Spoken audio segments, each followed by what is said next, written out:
It all began like a peaceful afternoon.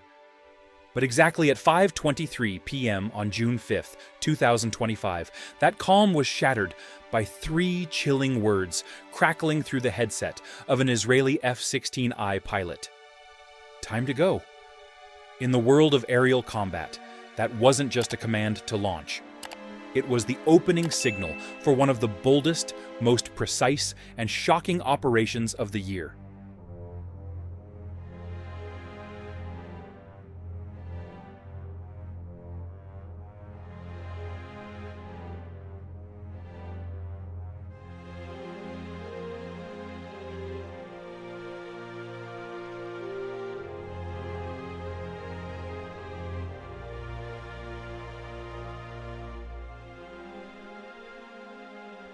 And just minutes later, the Fury lifted off the ground. The pilot, who had been sitting silently in the cockpit for 12 minutes, felt every vibration as the ground crew completed the final weapon checks. Under each wing hung two Raphael Spice 2000 G bombs, smart munitions capable of gliding 60 kilometers and dropping precisely through a single window. But tonight, Israel wasn't striking from afar. They wanted to get close, dangerously close, close enough to see the target before erasing it. That's why only one fighter jet was capable of carrying out this mission, the F-16I Sufa. With its exceptional maneuverability in tight spaces and high fuel efficiency, this single-engine fighter was the perfect choice to walk the tightrope between Beirut's buildings, all while waiting for the perfect moment to strike. Finally, the launch order came at 5:24 p.m. The squadron leader slammed the throttle forward, and the F-16I roared down the Ramat David runway. The second jet followed exactly 10 seconds later. Then two more, steady as a heartbeat. By 5:26 p.m., all four fighters were airborne, climbing into the sky, heading straight for Lebanon, carrying with them the payload that would shift the balance of the entire region within minutes. But in modern warfare, it doesn't start with an explosion. It starts with a tweet. At 5:42 p.m., exactly 60 minutes before the first bomb would fall, Israeli military spokesperson Avichai Adrai began posting public warnings on Twitter and Telegram, not through diplomatic channels, not via encrypted signals, but on social media. Each post came with satellite images, red circles around specific buildings, and a chilling warning. This place will be a parking lot in 1 hour.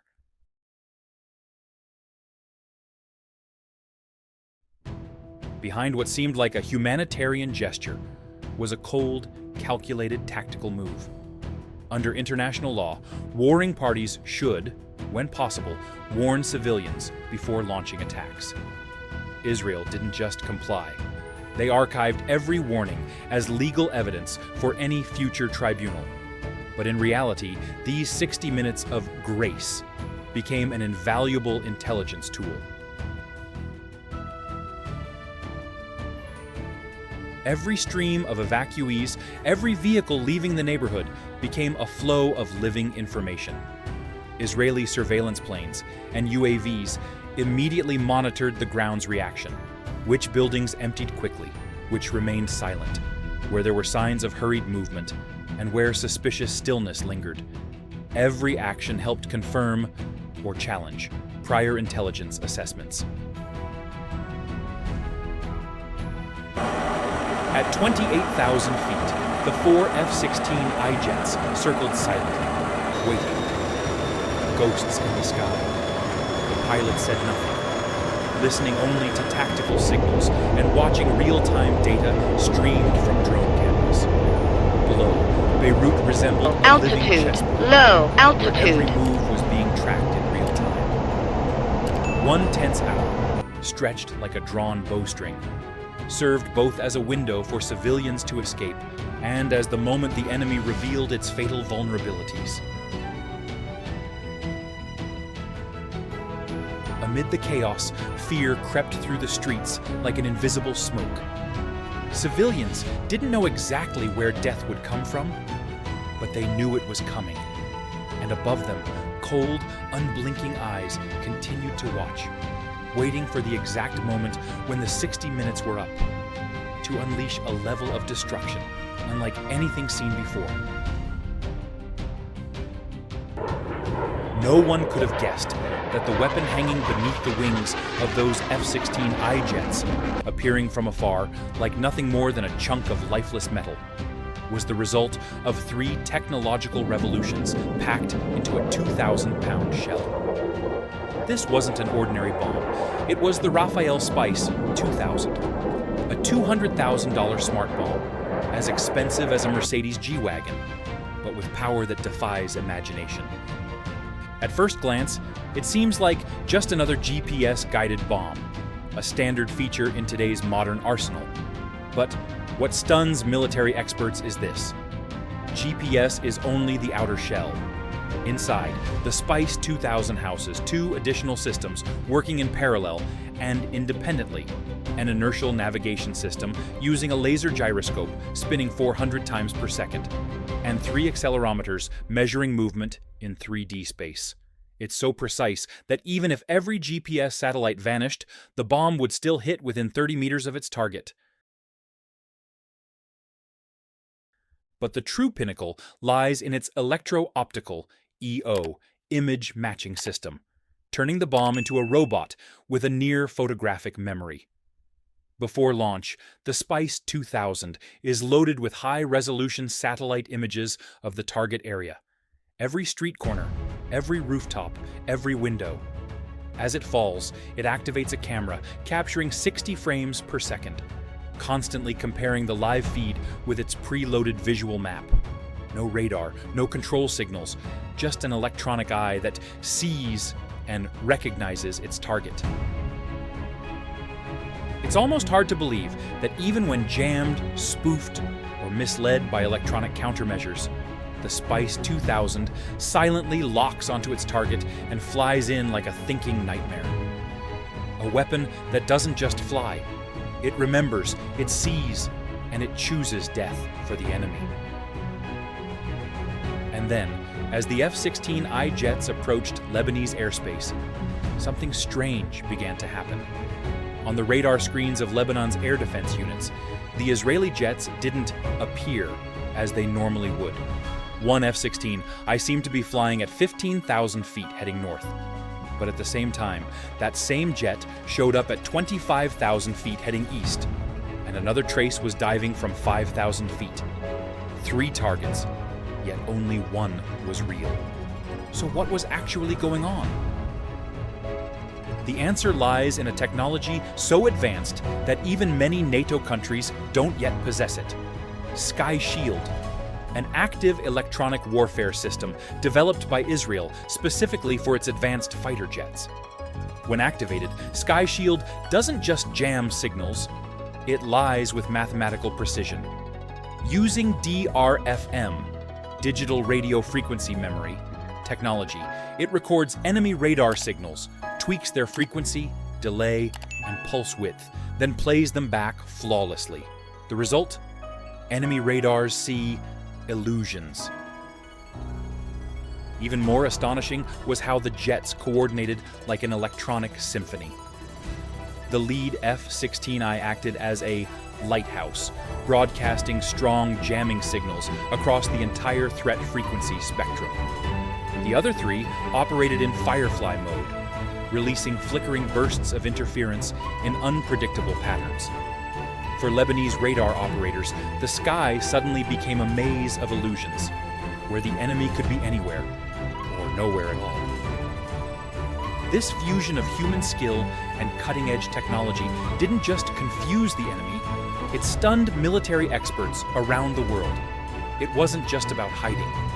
It was about manipulating reality itself, crafting a real-time electronic illusion that masked the entire incoming assault with a flawless, mathematical dance across the skies of the Middle East. And then the terrifying moment arrived. At 6:12 p.m., after an hour of circling in silence, the 4 F-16I jets suddenly dropped altitude, splitting into two pairs, one diving toward Hadath and Heret Herk, the other banking hard toward Burj al-Barajneh.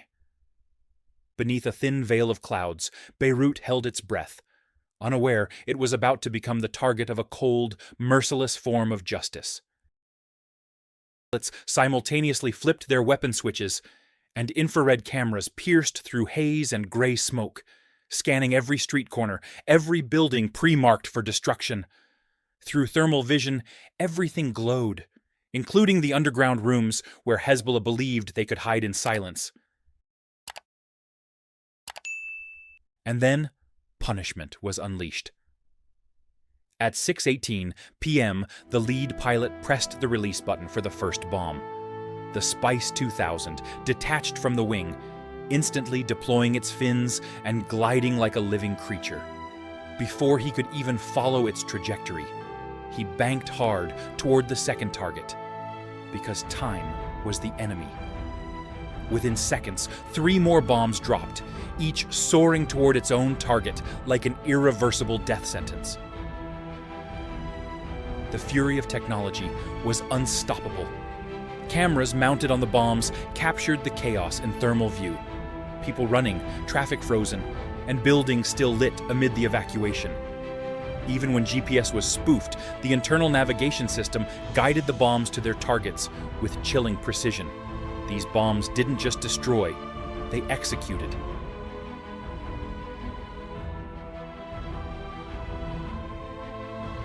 And when the clock struck 6:19 p.m., silence was torn apart.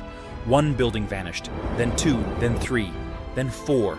No warning, no mercy, just fury from the sky, precise to the second, to the meter, to each and every life taken.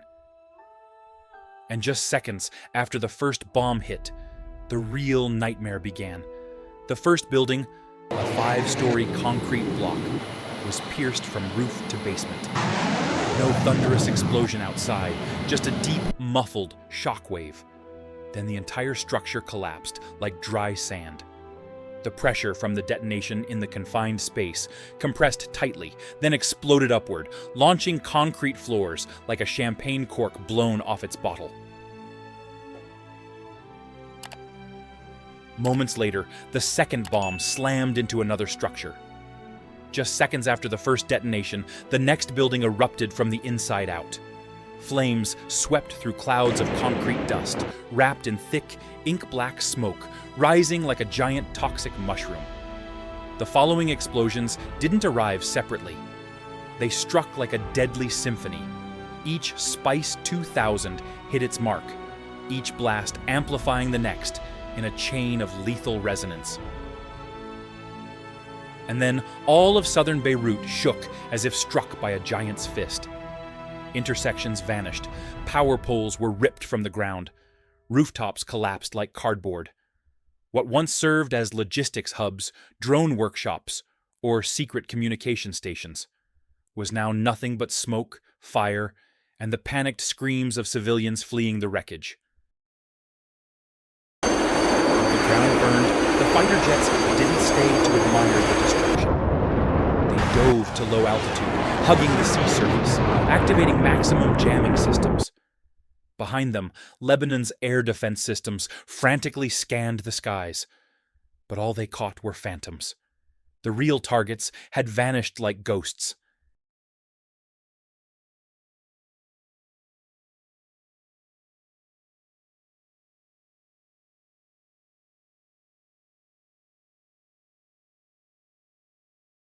And at exactly 6:20 p.m., Beirut was no longer the same. In less than 2 minutes, 4 massive explosions had turned 4 fortified buildings into 4 craters of fire and smoke. This was no longer a warning, no longer a threat. It was cold, calculated punishment delivered with chilling precision. But the sky's fury wasn't over. It was just beginning. As Beirut lay shrouded in smoke and screams, 2 F-15I Ram fighters appeared on radar, closing in on the Lebanese coast at 30,000 feet. Unlike the normal F-16s,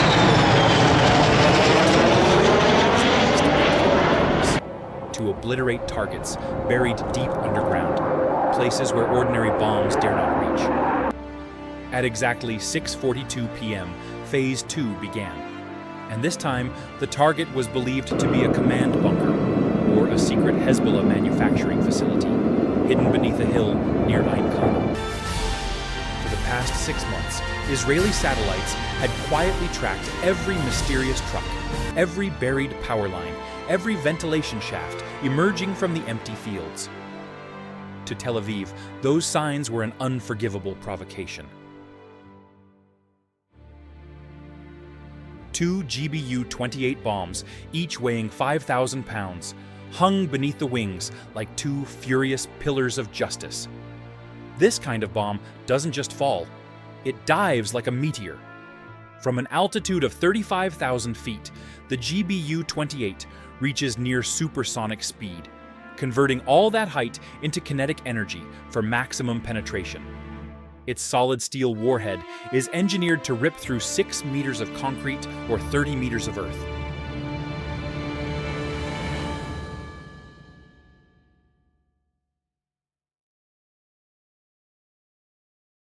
At exactly 6:44 p.m., both bombs were released almost simultaneously, plunging with an unstoppable fury. One burrowed 27 meters deep into the earth before detonating. The other struck slightly off course, blasting through a separate branch of the underground bunker. The combined shock waves from both explosions generated a terrifying pressure, like the furnace of hell itself. And by 6:45 p.m., the entire hill erupted. Earth and rock blasted upward like a volcanic mouth, leaving behind a crater 60 meters wide and deep. Whatever once hid beneath, people, weapons, equipment, had now vanished into the strata as if it had never existed. Nothing remained but ash and a chilling message. We know where you are. And if the Spice 2000 is a nightmare for surface targets, then the GBU-28 is pure wrath for anything that dares to hide underground. This bomb isn't just a weapon, it's a sentence handed down for the enemy's recklessness. Weighing 5,000 pounds with a solid steel casing, the GBU-28 is built for one purpose only: to tear through everything that concrete, steel, and rock ever hoped could conceal.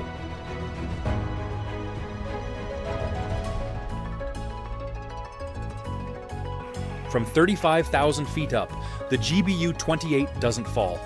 It plummets like an angry meteor.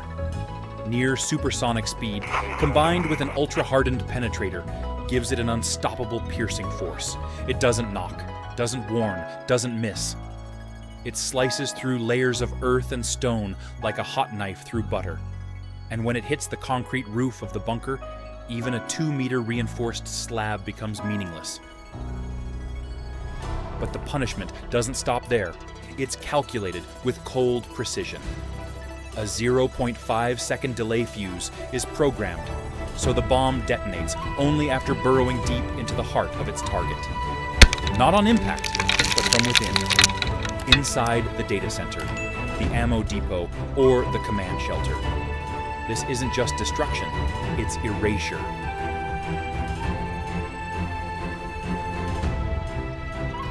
When the first bomb detonated underground, the second followed just meters away. And that's when true hell began. The twin blasts created overlapping shock waves that tore through the foundations. Ammunition stores ignited in a chain reaction. Fuel tanks erupted in an instant. The explosive pressure had nowhere to escape. It rebounded inward, crushing everything in its path.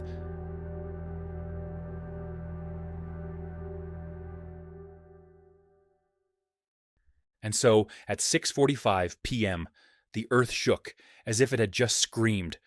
A massive fire pit tore open, devouring every secret buried for months. The GBU-28 leaves no questions and needs no explanation. It is the only answer, final, furious, and undeniable. If you like this video, comment number 1. If not, comment number 2.